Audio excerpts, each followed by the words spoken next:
रामभक्त हनुमान को कई नामों से जाना जाता है, जैसे मारुति नंदन, पवन पुत्र व संकटमोचन आदि।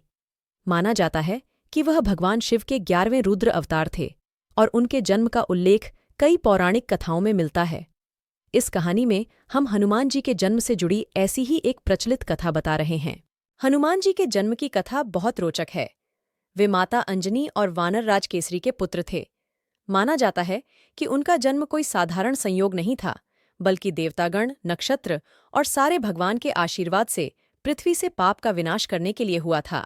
मान्यताओं के अनुसार माता अंजनी को यह वरदान मिला हुआ था कि उनका होने वाला पुत्र शिव का अंश होगा।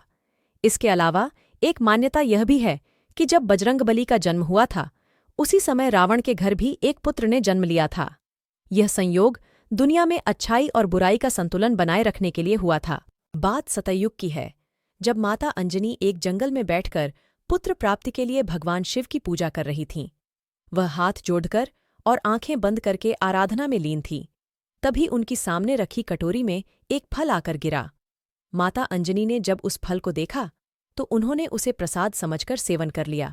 दरअसल जब माता अंजनी जंगल में पूजा कर रही थी, तब वहां से दूर अयोध्या में राजा दशरथ भी पुत्र प्राप्ति के लिए शिव यज्ञ करवा रहे थे। इस हवन के बाद पंडित ने राजा दशरथ की तीनों रानियों को फल दिए, जिन्हें खाने से उन्हें पुत्र प्राप्ति हुई थी। इन्हीं फलों में से एक छोटा सा अंश एक पक्षी उठाकर ले गया, जिसे उसने बाद में माता अंजनी के सामने रख दिया।